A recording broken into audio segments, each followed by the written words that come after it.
The Easter story is well known.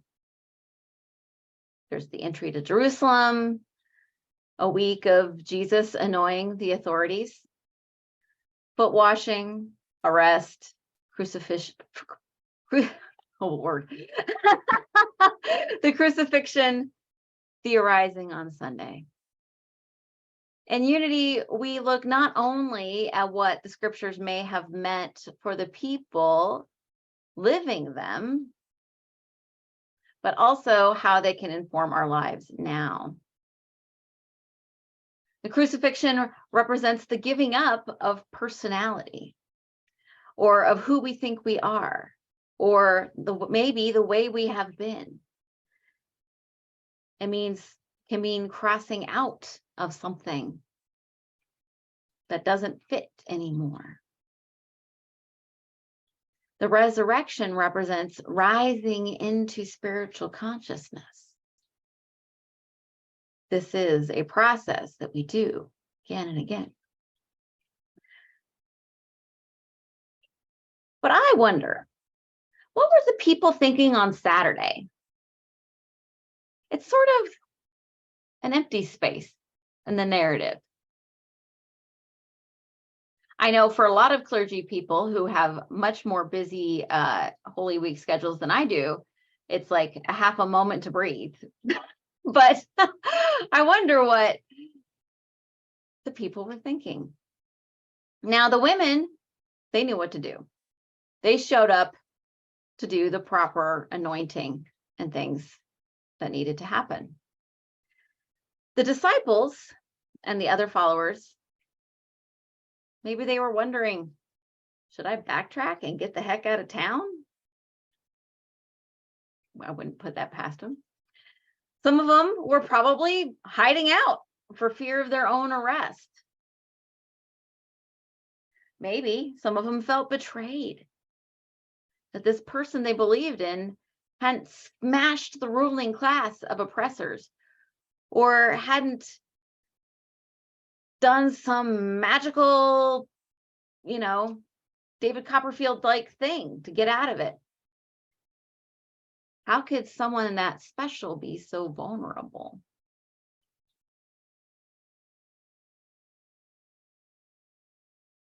And historians tell us there were other wisdom teachers of the time. We don't know about them, right? I imagine we've had some of those similar doubts in our lives when we've been in the Saturday time, the tomb time. Things have not happened like we expected. Anybody had things not happen like they expected? Mm-hmm. Someone didn't do what we'd hoped they'd do? Mm-hmm.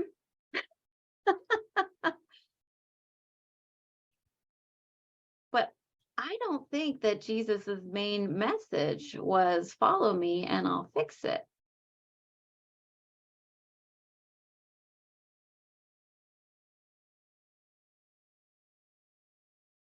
That sounds a little bit like a cult, right? Jesus said, follow me, love one another, and together we'll change the world.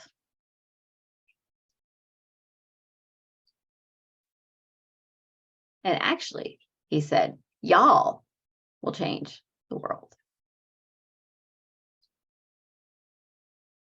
The whole week that Jesus and company were in Jerusalem, he was pushing hard against the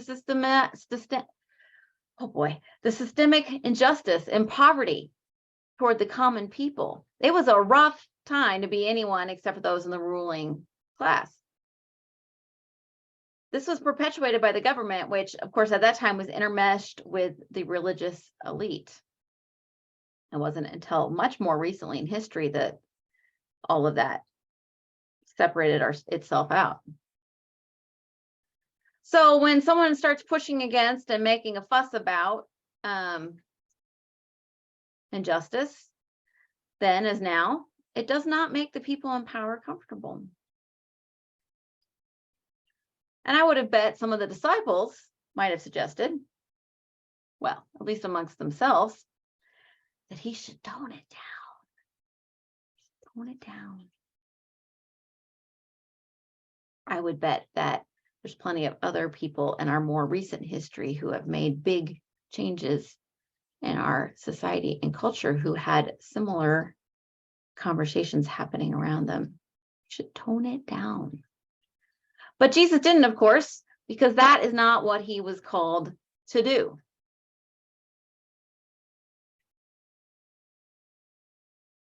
I think that sometimes when we get this impression that when we're doing what's ours to do, that we'll all just magically fall into place, that it will be sunshine and ticker tape parades. And if it's not like that, then we're obviously doing something wrong. But that is not how it is. I found that when we're doing what is ours to do, the path is more clear. It's often not easy to be and to do our best. We must be ready to be changed at depth. Remember how Jesus went to the desert for 40 days and also went away to pray all the time?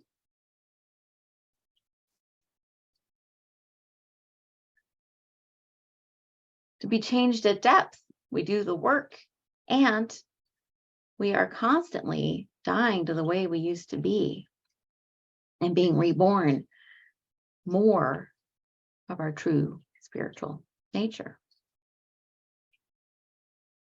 And so I think about Saturday, the day when Jesus's followers had many choice points. Do I go back to my village and pretend it never happened? If not, then what? The women showed up to take care of practical things. Okay, that's a good place to start. Sometimes there's practical things that need to be taken care of. But then what? Of course, in some of the tellings of the story, Jesus shows up and tells them to get their act together and get going. This is, my interpretation of what he said.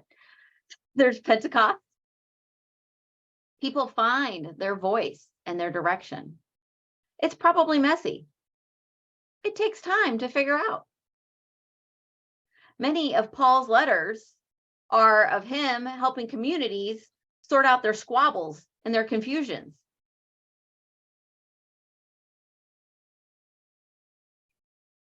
And so Paul's an interesting character, right? Because he didn't know Jesus before Easter. He was one of the anti-Jesus crowd. And then he had strong visions. Paul's main message is Jesus is Lord. Now, if you've driven through certain parts of America, you've probably seen that plastered on billboards, barns, and, lots of other things. And I would guess that many of the folks who say it and read it don't realize and remember what that would have meant for someone in Paul's time.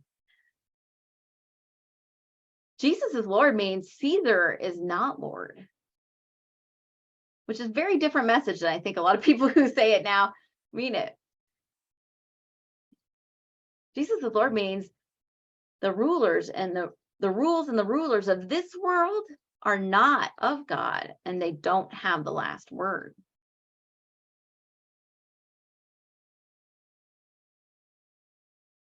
So it's a revolutionary message. It's continuing what the troublemaking that Jesus was doing when he was saying, hey, you ruling class people, you need to stop being jerks to everyone. And that's what Jesus is Lord actually means. We do not respect the authority of the oppressors, which is interesting because, right, it's also Passover. That's the story as well.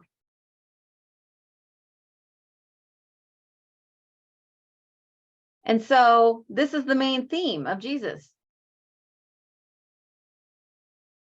that the rules of this world are not the rules of God, and they don't have the last word, because he said, love one another is the rule, the only rule.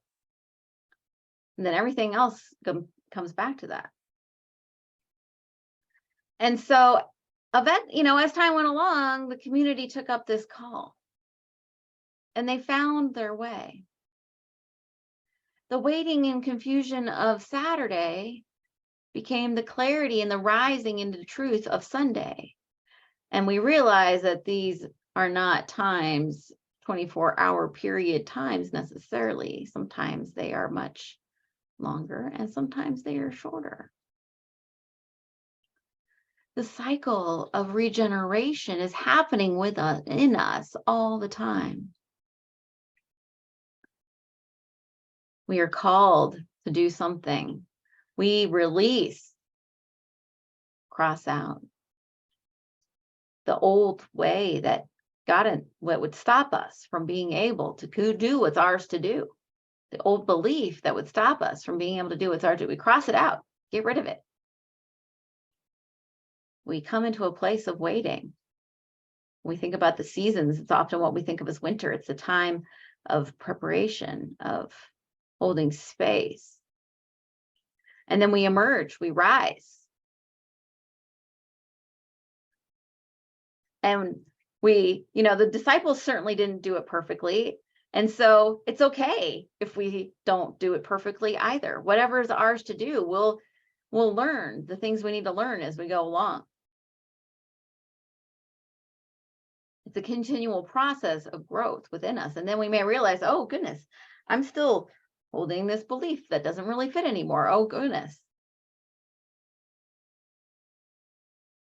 I'm doing this thing, or I believe this thing, or this ritual, whatever it is, relationship, situation, doesn't work. Release. Have a space. Rise. Paul said, I die daily. We die to the old way. We rise up even more every day. I think that's exciting and refreshing in some ways. Every morning we wake up, do our spiritual practice. We get moving with the day. Every day we get a chance to rise, to make new choices, to be more and more of who we're called to be. Sometimes, like the women who show up at the tomb, we just take care of the things that need to be taken care of. Sometimes we ask the questions, what's mine to do? How am I called? How do I make more of a world of loving one another so we can change the world for good together? Which is what we're called to do.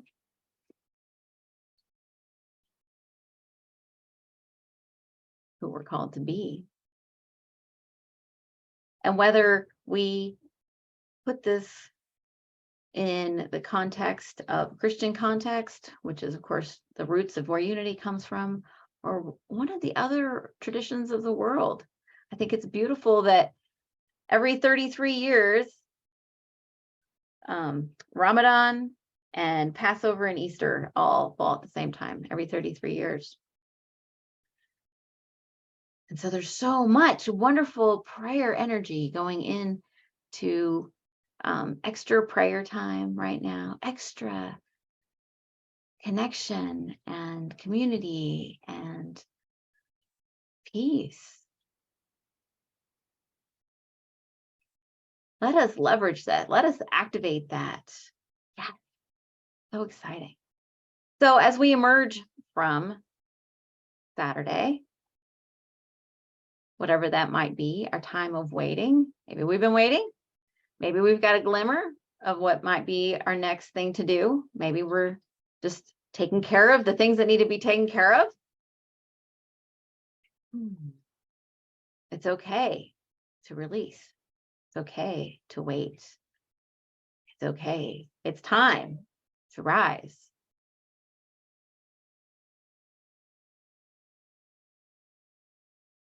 So let the story of Easter be one of continual growth in compassion, a little bit of troublemaking, or maybe more, but always for the good of all,